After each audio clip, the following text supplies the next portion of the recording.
말씀 나누도록 하겠습니다. 마태복음 24장 말씀을 함께 보도록 하죠. 마태복음 24장입니다. 마태복음 24장 1절부터 14절까지 말씀을 함께 보도록 하겠습니다. 저와 여러분이 한 절씩 교독하시고 마지막 절 합독하겠습니다. 마태복음 24장 1절부터 14절까지 제가 먼저 보겠습니다. 예수께서 성전에서 나와서 가실 때 제자들이 성전 건물들을 가리켜 보이려고 나아오니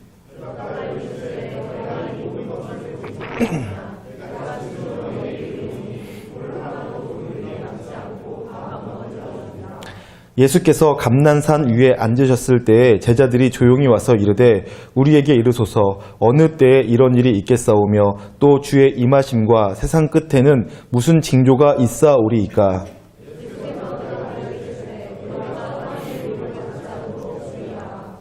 많은 사람이 내 이름으로 와서 이르되 나는 그리스도라 하여 많은 사람을 미혹하리라.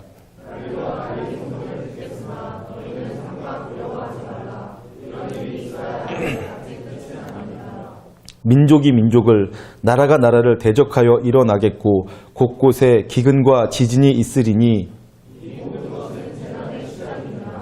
그때 사람들이 너희를 환난에 넘겨주겠으며 너희를 죽이리니 너희가 내 이름 때문에 모든 민족에게 미움을 받으리라.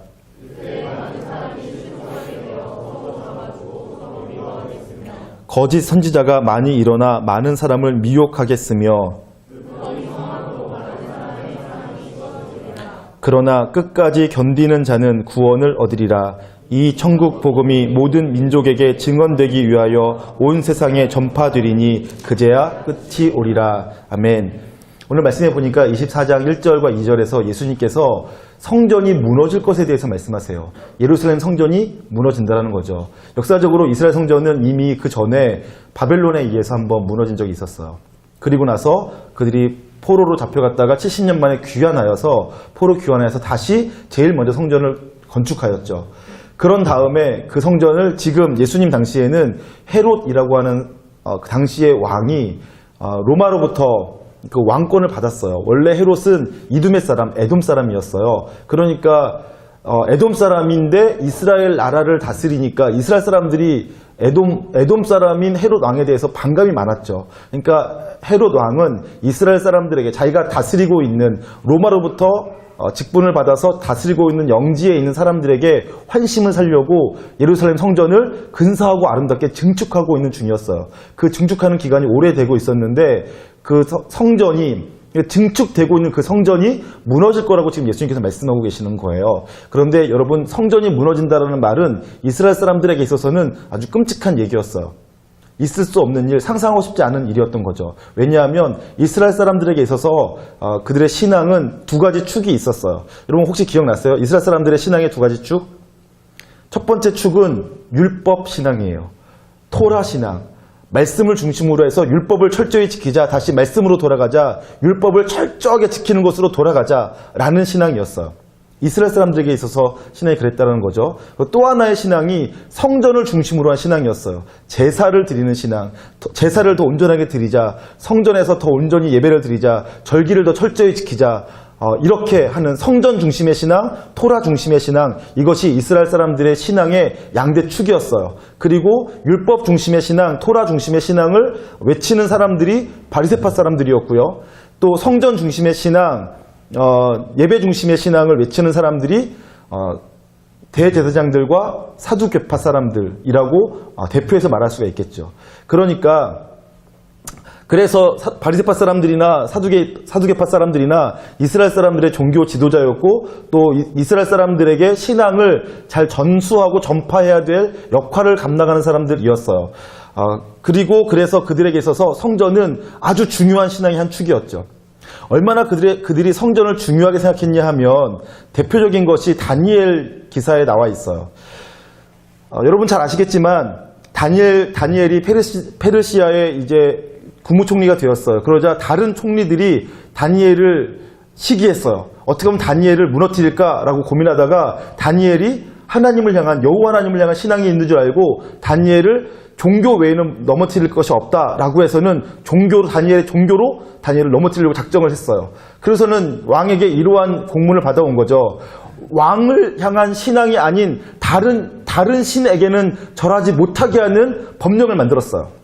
그리고 페르시아의 왕이 아닌 다른 신에게 기도하거나 예배하거나 절하면 사형시킨다라는, 사자굴에 집어넣는다라는 법령을 만든 거죠. 그랬는데 다니엘은 그러한 법령이 있는 줄 알면서도 하루 3번 전에 하던 대로 기도를 했대요. 제가 잘 모를 때에는 다니엘 좀 이상하다. 성경에는 골방에서 기도하라고 했는데 골방에서 기도하는 것은 못할지언정 아니 잠시만이라도 사람들이 안 보이는 데서 기도한다고 무슨 대수인가 라고 제가 생각을 했었어요. 아니 꼭 사람들이 보이는 데서, 사람들이 다 볼 수 있는 데서 창문 열어놓고 기도할 건 뭐람, 제가 이렇게 생각을 했단 말이죠. 근데 나중에 제가 성경을 알고 보니까 다니엘이 하루 3번 전에 하던 대로 기도했는데 그가 창문을 열어놓고 기도했어요. 그런데 어디를 향해서 창문을 열어놨냐 하면 예루살렘을 향해서 창문을 열어놓고 기도했어요. 왜냐하면 솔로몬이 성전을 건축한 다음에 하나님 앞에 봉헌하면서 이렇게 기도했어요. 하나님은 온 세상의 왕이시기 때문에 이 성전 안에만 계실 수는 없으시겠죠. 그러나 하나님, 이 성전을 하나님께서 지켜봐 주십시오. 그리고 이 성전에서 하나님께 하는 기도를 들어주십시오 라고 기도했어요. 하나님께서 그러마라고 말씀하셨죠. 솔로몬이 심지어는 이렇게 기도했어요. 성전을 봉헌하면서 하나님, 저희 중에 누군가가 멀리 외국에 나가 있어서 성전에 올 수 없다면 그곳에서 성전을 향하여 기도하는 기도도 들어주십시오 라고 이렇게 했어요. 하나님께서 그러마 하셨어요. 그래서 이스라엘 사람들은 성전에서 하나님께 기도하는 것이 너무나 소중한 시간이었고, 심지어는 성전에 와서 기도 못하면 성전을 향하여서라도 기도하는 거예요. 다니엘 같은 경우는 어떻게 했어요? 목숨 내걸고 성전을 향해서 기도하는 거죠. 그만큼 이스라엘 사람들에게 있어서 성전 중심으로 한 신앙은 대단했던 거죠. 그래서 그 성전이 지금 더 화려하고 웅장하고 아름답게 건축되어지고 있었어요.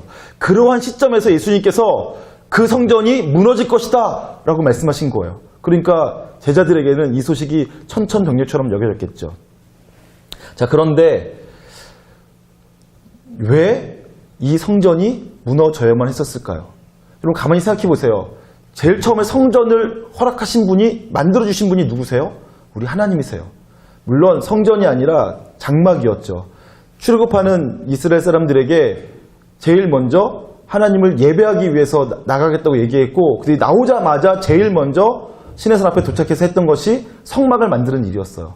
그 성막을 만들도록 하나님께서 설계도를 허락해 주셨고, 이스라엘 사람들은 시내산 앞에 1년 동안 머물면서 성막을 만들었어요. 성막이 완성되고 나서야 가나안 땅으로 이동하기 시작하였죠. 그 성막을 허락하신 분이 하나님이세요.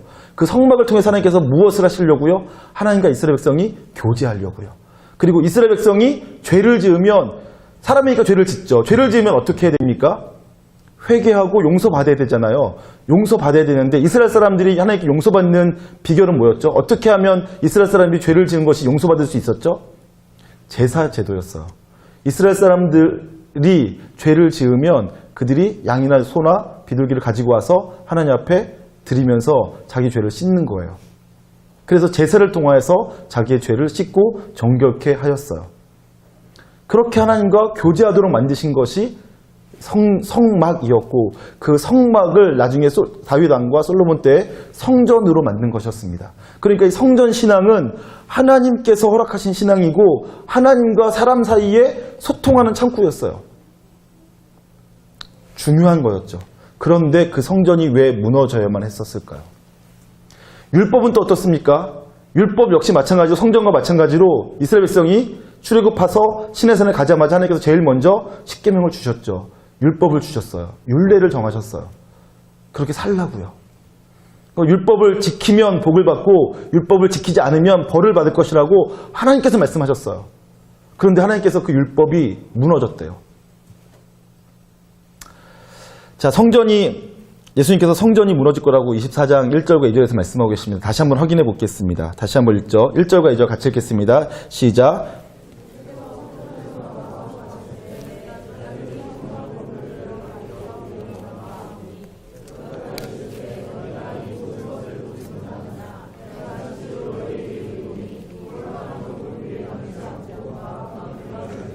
네, 돌 위에 돌 하나도 남지 않고 다 무너질 거라고 예수님께서 말씀하신 거예요. 그리고 이 예언은 예수님께서 말씀하신 그대로 주후 70년경에 로마의 티토스 장군, 디도 장군에 의해서 실제로 일어납니다. 그래서 다시 재건되었던 성전이 무너졌어요.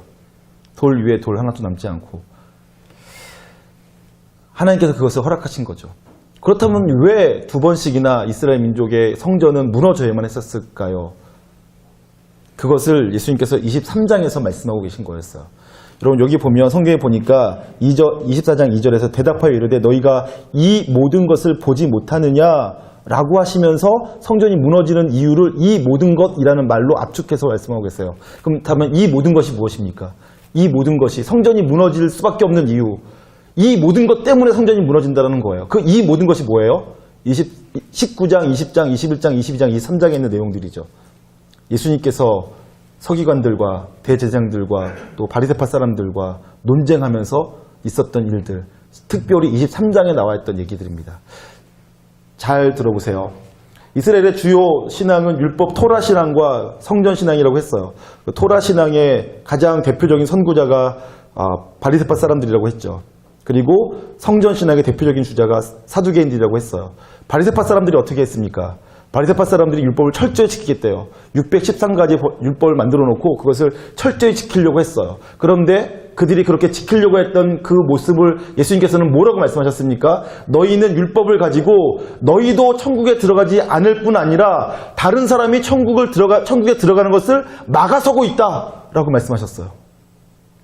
율법을 통해서 하나님께서 주기를 원하셨던 것은 생명이었는데, 영생이었는데 바리새파 사람들은 그 율법을 가지고 어떻게 했습니까? 율법을 통해서 자기도 천국에 들어가지 못했을 뿐만 아니라 다른 사람도 천국에 들어가서 막았대요. 그리고 바리새파 사람들이 어떻게 했냐면 율법의 사소한 것은 지키려고 애쓰면서도 율법의 더 크고 중요한 것은 다 놓쳐버렸대요. 성경의 표현은 비유로 말하자면 이렇게 되어 있어. 너희가 하루살이는 걸러내면서 약대는 삼키는도다. 이렇게 말하는 거죠.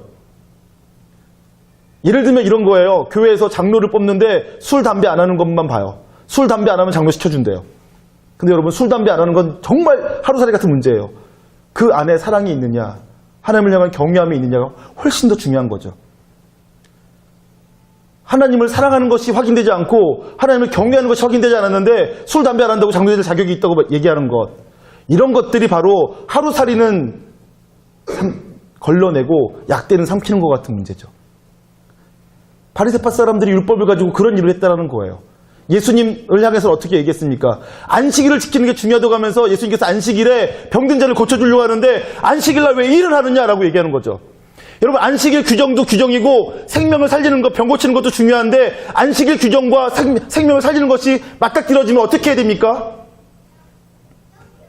율법을 중요하게 여겼던 사람들은 안식일날은 일하지 말라는 거예요. 병 고치지 말라는 거예요. 근데 생명을 중요하게 여기시는 예수님께서는 어떻게 생각하셨습니까? 안식일에 손 마른 자를 예수님께서 어떻게 하셨습니까? 고쳐주셔야 되는 거죠. 율법에 더 크고 중요한 것이 무엇이었습니까? 근데 바리새파 사람들이 그것을 몰랐던 거예요. 이스라엘 사람들이 율법을 가지고 그렇게 했던 거예요. 더 크고 중요한 것은 다 놓쳐버리고 별것 아니고 사소한 것을 가지고 붙잡고 씨름하며 사람들을 실족해 했어요. 율법 신앙이 도리어 하나님께 나아가는 것을 방해했고 생명 얻는 것을 방해했어요. 그래서 율법이 예수님에 의해서 새로워져야만 됐었죠. 성전 신앙도 마찬가지였습니다. 성전이 귀한 줄 아는데 사람들이 당시에 예수님께서 뭐라고 비판하셨냐 하면 너희가 성전에서 사용하는 잔의 잔과 대접의 겉은 깨끗하게 하면서 너희 속은 더럽다라고 하시는 거죠. 여러분 성전에서 사용하는 기물들을 깨끗이 닦아놔요. 왜 닦겠습니까? 거룩하신 하나님 앞에 나아가기 위해서. 거룩하신 하나님 앞에서 쓰임받는 물건이기 때문에 깨끗이 닦는 거예요. 제사장들이 양을 잡은 다음에 성전 앞에는 물두멍이 있어요. 거기서 손을 닦아요. 왜요? 피를 닦고 하나님 앞에 나아갈 때 성결하고 거룩한 모습으로 나아가려고. 그래서 자기의 손을 닦고 옷매무새를 다듬고 잔의 겉을 깨끗이 닦아놔요. 거룩하신 하나님께 나아가려고. 근데 그들이 잔의 겉은 닦고 자신의 손은 닦으면서 무엇을 깨끗이 안 닦았대요? 마음을 깨끗이 안 닦은 거예요. 마음은 온갖 탐욕과 더러운 것들이 가득해요. 자기 마음을 깨끗이 할 생각이 없어요. 제사신앙이 필요 없어진 거죠. 아니, 제사신앙이 너무 중요한데 제사신앙이 왜곡된 거예요. 변질된 거예요. 23장에서 예수님께서 화 있을진저 하면서 계속 그렇게 말씀하십니다. 확인해 보도록 하죠. 13절입니다. 23장 13절. 23장 13절 같이 읽겠습니다. 시작. 화 있을진저.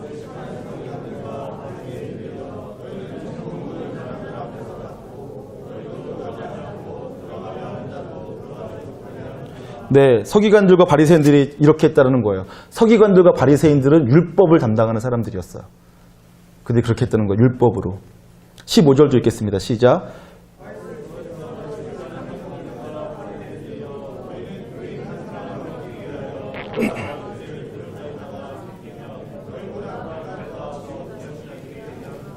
네, 그들이 이렇게 했다는 거예요. 율법을 가지고 이렇게 자기도 천국에 못 들어가게 하고 다른 사람도 율법으로 무거운 짐을 지우면서 들어가지 못하게 했대요. 율법이 순기능을 하지 못하고 역기능을 하고 있는 거죠. 그래서 예수님께서 다시 오셔서 율법의 기능을 바로잡으셔야만 했던 것입니다. 16절, 17절 읽어보겠습니다. 거기서는 성전신앙에 대한 비판이 나오고 있습니다. 같이 읽겠습니다. 시작.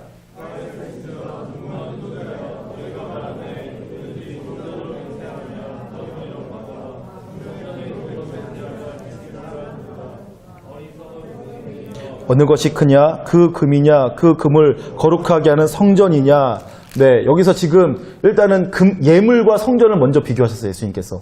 그런데 사람들이 성전과 예물을 비교할 때 성전으로 맹세하는 것에 대해서는 별 생각 없으면서 성전에 드려진 금으로, 예물로 맹세하는 것은 더 중요하게 여겼다는 거예요. 그 당시 사람들이. 그 금을 더 거룩하게 만드는 성전을 금보다 가치 없게 여겼다는 거죠. 근데 그 뒤에는 더 심각한 얘기가 나옵니다. 그러니까 원래는 금보다 성전이 더 큰데 그 당시 사람들이 성전보다 금을 더 크게 여겼다는 얘기였죠. 그 다음에 18절 읽어보겠습니다. 18절, 19절 읽겠습니다. 시작.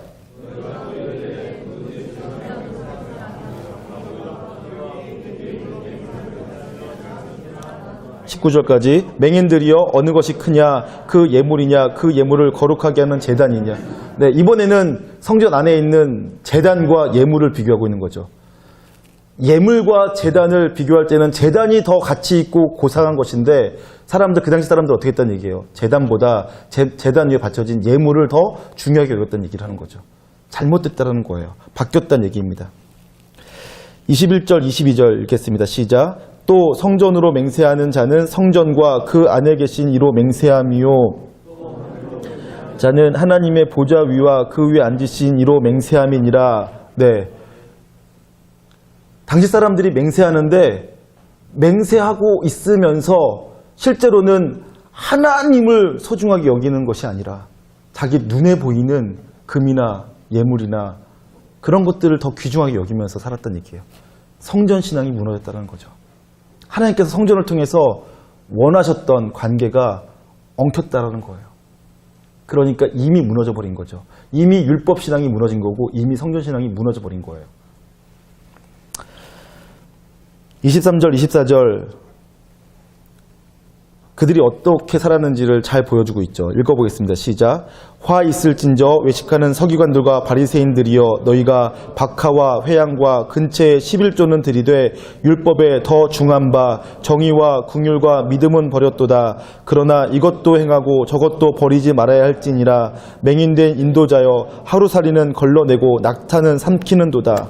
네, 그들이 이렇게 했다는 얘기예요. 그래서 이스라엘 사람들의 신앙은 다 뒤집혀만 됐었어요. 그래서 예수님께서 오셔야만 됐던 거죠. 하나님께서 이스라엘 사람들과 하나님 사이의 관계를 온전케 하기 위해서 주셨던 것이 율법이었고 성전이었어요. 근데 그 율법 신앙도 그들을 구원케 못했고 성전 신앙도 그들을 구원케 못했어요. 사람에게는 이제 가능성이 없어진 거죠. 사람에게는 소망이 전혀 없는 것입니다. 그래서 예수님께서 오셔서 예수님께서 직접 성전이 되어주셨고 예수님께서 직접 진리의 말씀이 되어주신 것입니다. 그러면서 예수님께서 우리는 지금 24장 1절과 2절을 보고 있는데 성전이 무너질 것이라고 말씀하십니다. 이러한 이유 때문에 이미 성전이 성전으로서 존재해야 될 이유가 사라졌기 때문에 이미 율법이 율법으로서 존재해야 될 이유가 사라졌기 때문에 성전은 무너질 것이다. 이 모든 것들 때문에 성전은 무너질 것이다 라고 얘기했습니다. 그러자 그렇게 말씀하시고선 예수님께서 감람산에 올라가셨을 때 제자들이 조용히 찾아서 예수님께 묻습니다. 이 모든 일이 언제 일어나겠습니까? 어느 때 세상 마지막 날이 오겠습니까? 라고 물어본 거죠. 예수님께서는 성전이 무너질 것이라고 얘기하셨는데 제자들은 그것이 종말의 때에 대한 얘기로 이해했어요. 그래서 예수님께 종말의 때에는 무슨 일이 있겠습니까? 라고 여쭤본 거죠. 이스라엘 사람들은 성전이 무너질 것을 꿈에도 생각하지 못했기 때문에 성전이 무너지는 것은 세상이 끝나야지만 성전이 무너진다고 생각을 했어요. 그러니까 성전이 무너진다는 것과 세상 끝날을 같은 선상 위에서 생각했던 거죠. 그래서 예수님께 이렇게 여쭤본 것입니다. 24장 3절입니다. 제가 볼게요. 예수께서 감람산 위에 앉으셨을 때 제자들이 조용히 와서 이르되 우리에게 이르소서 어느 때에 이런 일이 있겠사오며 또 주의 임하심과 세상 끝에는 무슨 징조가 있사오리이까? 라고 여쭤보는 거죠. 바로 앞에 있는 것은 성전이 무너진다는 얘기였는데 지금 제자들은 성전이 무너지는 것이 언제냐고 물으면서 동시에 세상 끝날에는 무슨 일이 있겠습니까? 무슨 징조가 있겠습니까? 라고 묻는 거예요. 그 이유는 성전이 무너지는 것은 세상이 끝나는 것과 동일하게 그들이 생각했기 때문에 이렇게 질문한 거죠. 예수님께서 거기에 대해서 대답을 해 주십니다. 대답을 해 주시는데 그들이 언제 이런 일이 있겠습니까? 라는 질문에 대한 대답으로는 14절에 나와 있습니다. 언제 그런 일이 있을까에 대해서 사실 성경 뒤에 보면 그 날과 시는 아무도 모른다. 아버지만 아신다. 라고 되어 있는데 그런데 우리가 읽은 본문 안에서는 14절에 잠깐 힌트가 나와 있죠. 14절 같이 한번 읽겠습니다. 시작.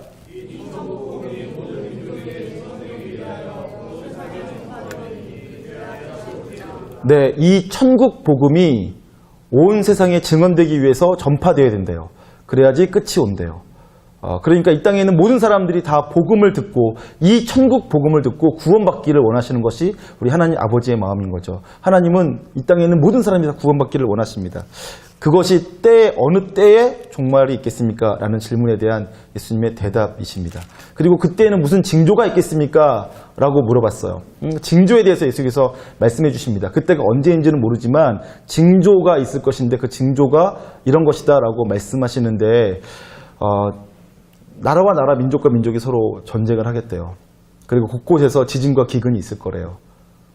그리고 사람들이 그리스도인들을 환난 가운데 넘겨주고 죽음 가운데 내몰고 그리스도인들을 미워하게 될 것이래요. 그것이 말세에 일어날 현상이라고 얘기합니다. 6절 보도록 하겠습니다. 24장 6절입니다. 같이 읽죠. 시작. 난리와 난리 소문을 듣겠으나 너희는 삼가 두려워하지 말라. 이런 일이 있어야 하되 아직 끝은 아니니라. 민족이 민족을 같이 계속 볼게요. 민족이 민족을 나라가 나라를 대적하여 일어나겠고 곳곳에 기근과 지진이 있으리니 이 모든 것은 재난의 시작이라. 그때 사람들이 너희를 환난에 넘겨주겠으며 너희를 죽이리니 너희가 내 이름 때문에 모든 민족에게 미움을 받으리라. 네, 이것이 마지막 때에 일어날 일들이에요. 곳곳에서 난리가 나고 전쟁이 나고 기근이 있고 지진이 있을 거예요. 들어보니까 꼭 요즘 같네요. 요즘에 곳곳에서 막 전쟁 소식이 있고 테러 소식이 있고 곳곳에서 막 지진 소식이 있고 기상 이후에 대한 소식이 있고 막 그러네요. 또 사람들이 그리스도인들을 환난에 넘겨주겠고 또 죽음 가운데 죽이겠고 또 예수님의 이름 때문에 모든 사람들에게 미움을 받겠대요. 네, 꼭 요즘 얘기 같네요. 요즘에 그리스도인들을 사람들이 얼마나 미워하는지 모르겠어요. 죄 없는 그리스도인들을 향해서 너무 많이 욕을 하고 있어서 가슴이 아플 때가 참 많이 있습니다. 뿐만 아니라 성경에서는 그때 무슨 일이 일어났냐면 이렇게 사람들이 그리스도인들을 환난에 넘겨주고 죽이겠고 또 예수님의 이름 때문에 우리를 미워하기 때문에 그리스도인 공동체 안에서 실족하는 사람들이 생긴대요. 실족하는 사람들이 생기고 실족한 사람들. 실족이라는 게 뭐죠? 발을 헛디뎌 넘어지는 거죠. 그러니까 실족했다는 얘기는 뭐냐면 어떤 것을 반증하냐 하면 원래는 제대로 서 있었다는 얘기예요. 원래는 제대로 서 있던 사람들이 실족했다는 얘기죠. 그러니까 이 얘기는 그리스도인들을 향해서 하는 얘기예요. 그리스도인들이 실족한다는 거예요. 그래서 어떻게 하냐면 서로가 서로를 잡아준대요. 배교자들이 생긴다는 얘기죠. 서로가 서로를 헐뜯고 서로가 서로를 비난하고 네 잘못이야, 네 잘못이야, 너 때문이야, 너 때문이야 하는 일들이 벌어진다는 거예요. 마지막 때. 그리고 많은 거짓 선지자가 일어나겠고 사람을 미혹하겠고 12절에서는 충격적인 말이 나오죠. 불법이 성함으로 사람들의 사랑이 식어질 거래요. 마지막 때가 되면 점점 사랑이 식어질 것이래요. 마지막 때에 일어날 징조들이에요. 꼭 요즘 얘기하는 것 같죠? 사람들 사랑이 너무 많이 식었어요. 옛날에는 그렇게 로맨틱한 청춘 남녀의 모습도 보기 힘들고 요즘에는 사랑 때문에 결혼한 것이 아니라 돈 때문에, 배경 때문에 결혼한다는 것을 공공연하게 말해요. 예전에는 그런 생각이 있어도 차마 말로는 못하고 사랑해서 결혼한다고 했어도 요즘에는 사랑이 밥 먹여주냐라고 하면서 대놓고 배경 보고 결혼한다, 돈이 있으니까 결혼한다 이렇게 얘기를 하는 시대가 되어버렸어요. 그럴 수 있죠. 근데 부모가 자녀를 죽이는 일이 심심치 않게 보여지고 있어요. 어떻게 이런 일이 있을 수 있죠? 선생이 제자를 때린다 말이 되는데 제자가 선생을 때리는 일이 있어요. 어떻게 그런 일이 있을 수가 있죠? 자녀가 부모를 죽이고 형제가 형제를 죽이고 이런 일들이 막 우리 주변에서 일어나는 거예요. 점점 식어지는 것 같아요. 기독교 공동체 안에서도 마찬가지고 꼭 오늘날을 얘기하는 것 같습니다. 그런데 예수님께서는 이 이야기를 하시면서 3번, 우리가 읽은 본문 안에서만 3번이나 강조해서 말씀하셨던 것이 있어요. 그때 무슨 일이 있을지에 대해서 말씀하시면서, 그러니까 전쟁과 기근, 또 전쟁과 기근, 그리고 사람들이 우리를 미워하는 것, 사랑이 식어지는 것, 우리 안에 배교자들이 생기고 실족한 사람들이 우리를 넘겨주는 것, 그런 일이 일어난 것에 대해서 말씀하시면서 가장 먼저 말씀하셨던 것이 있어요. 그것은 뭐냐면 그때 너희가 미혹당하지 않도록 조심해라. 속지 않도록 조심해라. 라고 얘기하고 있습니다. 한번 확인해 보시겠습니까? 24장 4절입니다. 4절과 5절 같이 읽겠습니다. 시작. 예수께서 대답하여 이르시되 너희가 사람의 미혹을 받지 않도록 주의하라. 많은 사람이 내 이름으로 와서 이르되 나는 그리스도라 하여 많은 사람을 미혹하리라. 여러분, 하나님께서 가장 걱정하시는 것이 무엇이냐면 전쟁이나 기근이나 핍박이나 고통은 하나님께서는 별로 걱정하지 않으세요. 사람된 우리 입장에서는 걱정되죠. 환란이 있으면 힘들잖아요. 기근이 있으면 굶주리잖아요. 그래서 우리는 힘들어요. 그런데 하나님 입장에서는 그것은 별 문제가 아니에요. 우리는 죽임당하는 게 가장 두려운 일이잖아요. 근데 하나님 입장에서는 별 문제가 아니에요. 왜냐하면 우리는 우리의 제한된 생명밖에는 보지 않으니까 이 생명 끝나면 어떡하지 하는데 하나님은 우리의 영생을 알고 계세요. 그래서 하나님 입장에서는 우리가 죽는 것은 별 문제가 아니에요. 근데 하나님께서 가장 걱정하시는 것이 있어요. 그것은 뭐냐면 우리 영혼이에요. 우리 육체는 죽어도 다시 살아요. 우리 육체는 죽어도 영혼은 죽지 않을 뿐만 아니라 육체는 결국은 다시 더 좋은 몸을 입고 부활할 거예요. 지난 시간에 했죠. 고린도전서 15장에서 더 좋은 몸을 입고 부활할 것이기 때문에 이 육신이 죽는 것은 하나님께서 보실 때에는 너무 별것 아닌 문제예요. 이 육신 때문에 우리가 벌벌 떠는 것을 보면서 하나님께서 안타까워하세요. 근데 하나님께서 걱정하시는 것이 있어요. 그래서 뭘까요? 영혼이라고요. 우리 영혼이 사라질까 봐. 우리 영혼이 하나님을 떠날까 봐.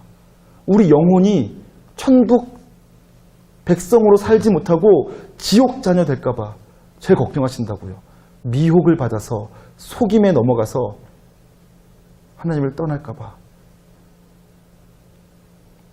우리 영혼이 망할까 봐 걱정하신다고요. 그래서 이렇게 말씀하시는 거예요. 그때가 언제입니까? 어느 때 종말이 있겠습니까? 무슨 징조가 있겠습니까? 라고 물었는데 예수님께서 제일 먼저 그때 너희가 사람들에게 미혹을 받지 않도록 조심해라. 그때 많은 사람이 내 이름으로 와서는 내가 그리스도다 라고 말할 것이다. 근데 그 말에 미혹당하지 말아라. 속지 말라는 얘기를 하는 거죠. 그리고 또 지나면 11장에서 또 말씀하세요. 그때 거짓 선지자들이 많이 일어나서 너희를 미혹할 텐데 넘어가지 말아라. 이렇게 말씀하시는 거죠. 여러분, 그래서 여러분과 제가 미혹당하지 않도록 깨어 있으시길 소망합니다. 진리 위에 서 있을 수 있도록 늘 깨어 우리 영혼을 지킬 수 있기를 주님의 이름으로 축복합니다.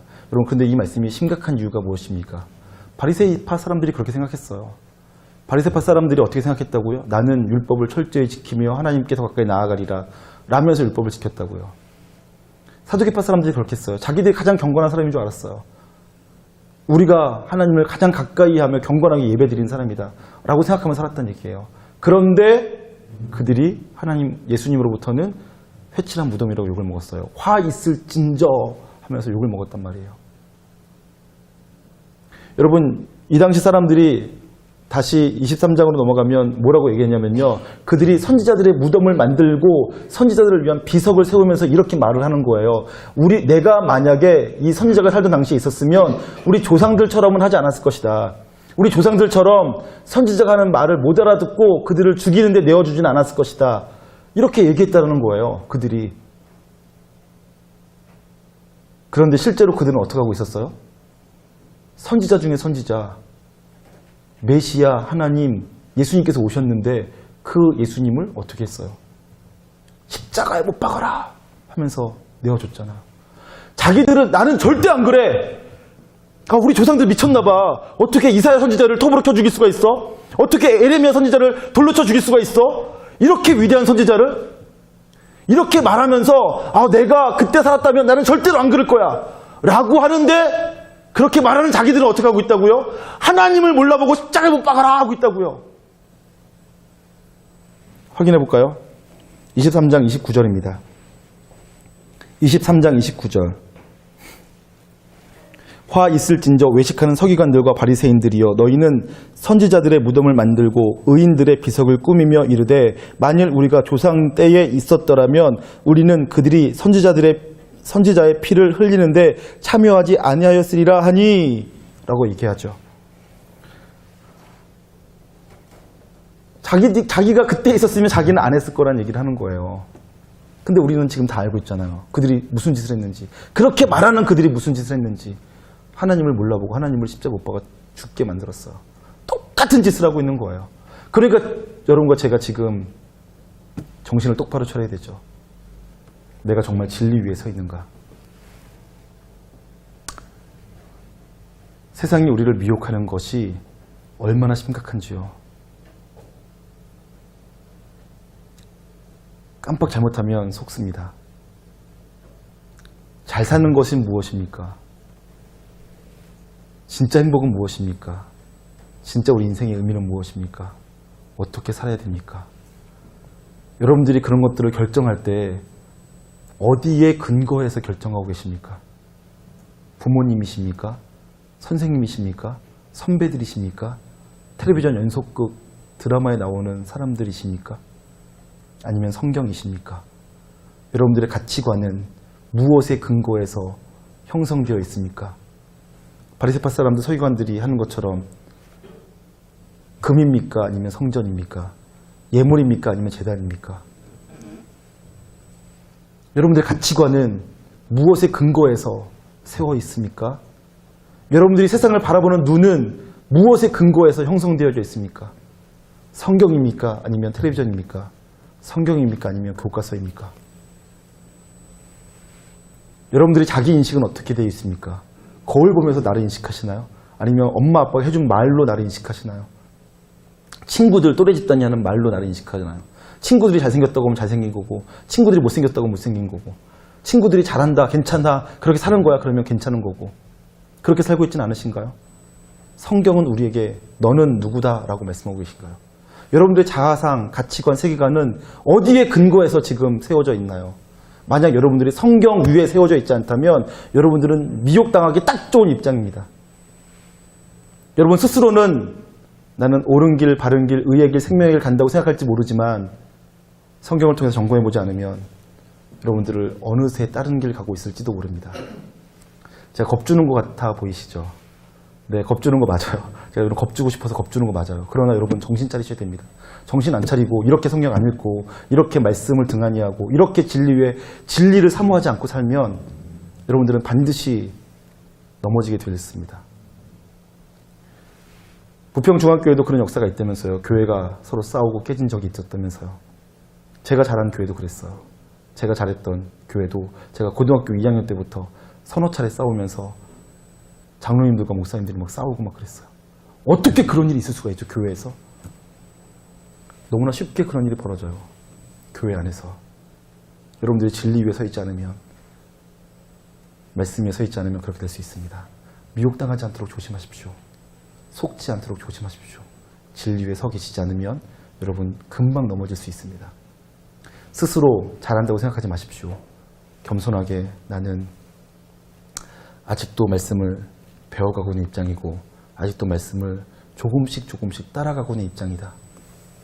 그렇게 생각하시며 계속 말씀이 내게 무엇을 말하고 있는지, 하나님께서 성경을 통해서 내게 무엇을 요청하고 계신지 주의 깊게 세심하게 듣기 위해서 노력하시고, 그 말씀을 나 같은 자도 어떻게 하면 순종할 수 있을지, 어떻게 하면 성령 하나님과 동행하며 이 말씀대로 나 같은 사람이 살아갈 수 있을지 점검을 하실 수 있기를 소망합니다.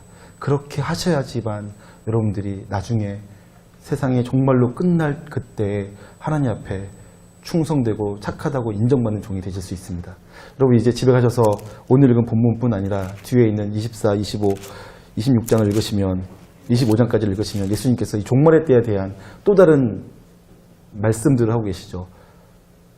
잘 아시고 계시는 달란트 비유들, 양과 염소의 비유들, 이 비유들을 마태복음은 묶어서 얘기하고 있습니다. 종말의 때 여러분 이 말씀을 읽어보세요. 종말의 때 우리에게 하나님께서 무엇을 요청하고 계신지, 그리고 이 말씀 앞에 두렵고 떨림으로 다시 나 자신을 점검하실 수 있길 소망합니다. 겁주는 거냐고요? 네, 겁주는 거 맞아요. 실제로 이런 일이 안 일어날 수도 있어요. 그러나 여러분, 성경이 우리를 겁주고 있는데, 성경이 우리를 겁주고 있으면 겁 먹으셔야죠. 성경이 겁주고 있으면 겁 먹으셔야죠. 경고하고 있으면 경고를 들으셔야죠. 여러분과 제가 성경의 경고를 듣고 성경의 경고대로 우리 스스로의 우리 마음을 다시 한번 다잡을 수 있기를 주님의 이름으로 축복합니다. 기도하겠습니다.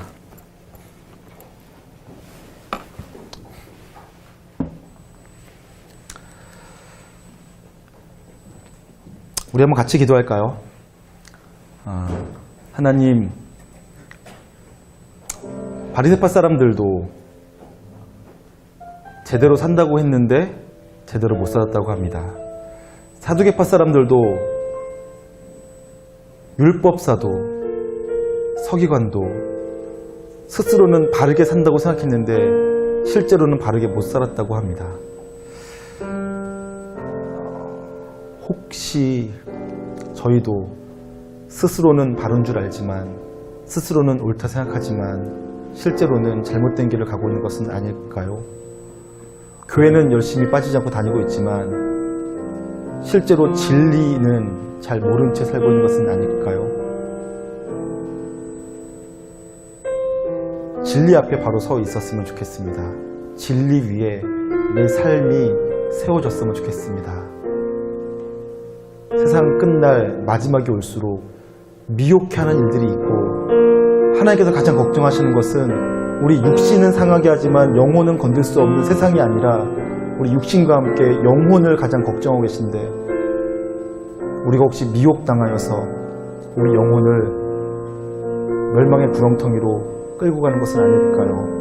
주님, 미혹당하지 않게 해주십시오. 이 시간 그러한 마음으로 함께 기도하겠습니다. 함께 기도합니다.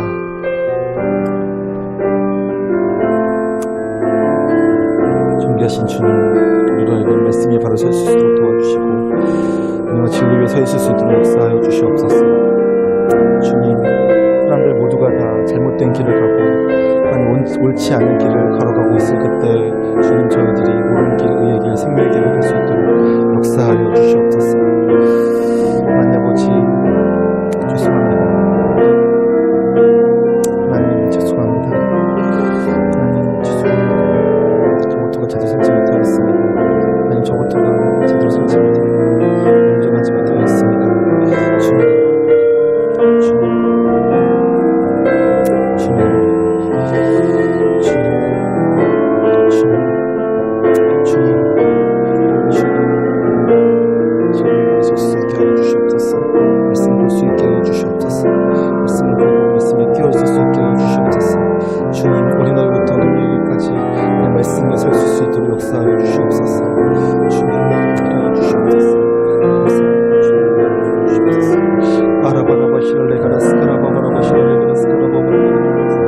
오르게 일레가라스카라바바라바야바라바야레가라시달레가라스카라바라바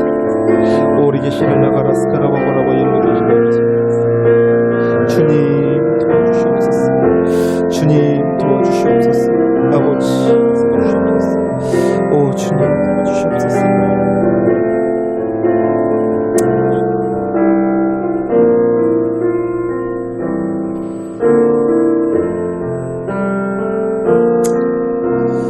하나님 아버지, 오늘 말씀을 통하여서 저희를 두렵고 떨리게 하셔서 감사합니다. 저희가 믿기로는 예수 그리스도의 은혜로 저희가 이미 구원받은 하나님의 백성들인 줄 잘 알고 있습니다. 우리가 얻은 이 구원은 아무도 흔들 수 없고 아무도 빼앗을 수 없다는 것을 잘 알고 있습니다. 그래도 불구하고 하나님께서는 우리에게 미혹당하지 않도록 조심하라고, 실족하지 않도록 조심하라고 경고하고 계십니다. 주님, 저희가 믿음 가운데 서 있으며 동시에 이 경고의 말씀을 듣길 원합니다. 그래서 우리가 우리의 구원에 대해서 확신하면서 동시에 우리의 구원을 이루어가기 위해서 두렵고 떨림으로 매일매일 진리 위에 서 있으며 진리를 사모하며 말씀에 신령한 젖을 먹으며 살 수 있기를 원합니다. 저희 청년들이 모두 다 그러한 마음의 자세로 살아갈 수 있도록 은총 베풀어 주시옵소서. 그래서 마지막 때에 환란이 있고 곤고가 있고 핍박이 있고 사람들이 우리를 다 미워하며 공동체 안에서도 실족하여서 서로가 서로를 잡아주고 넘겨주는 일들이 많아지고 하나님 혼란이 극심하여서 불법이 성함으로 사랑이 식어지는 때가 있다 할지라도 저희는 끝까지 견디고 끝까지 믿음을 지킬 수 있게 하여 주시고 끝까지 진리 위에 서 있을 수 있도록 역사하여 주시옵소서. 미혹해 하는 일이 많기 때문에 저희가 도리어 그것을 경계 삼아 경고 삼아 진리 위에 바르게 서 있기 위해서 애쓰고 노력하는 자들 될 수 있게 하여 주시고 진리로 내 삶의 모든 영역들을 다시 점검하고 정비해 갈 수 있도록 역사하여 주시옵소서. 내가 생각하는 것들 중에 진리에 근거하지 않은 것들이 있다면 수정할 수 있게 하여 주시옵소서. 내가 말하고 행동하는 것들 중에 성경에 근거하지 않은 것들이 있다면 고치고 수정할 수 있는 용기를 허락하여 주시옵소서. 그래서 내 삶의 모든 영역들이 다 말씀에 근거한, 성경에 근거한 하나님의 뜻에 합당한 그런 삶으로 교정되어지고 수정되어지고 자라가는 그런 인생들 될 수 있게 하여 주시옵소서. 오늘 우리 함께 하신 주님께 감사드리며 존귀하신 예수님의 이름으로 기도드리옵나이다. 아멘. 이제는 우리 주 예수 그리스도의 놀라우신 은혜와 하나님 아버지의 극진하신 사랑하심과 성령님의 감화 감동 교통하심 역사가 말세의 때를 살고 있는 저희들이지만 진리 위에 바로 서 있기를 소망하고 미혹되지 않기를 바라며 성경 말씀을 읽기로 다짐하며 돌아가는 귀한 청년들 심령 가운데 그들의 일터와 그들의 학업과 그들의 모든 삶 가운데 이제로부터 영원토록 함께 있을지어다. 아멘.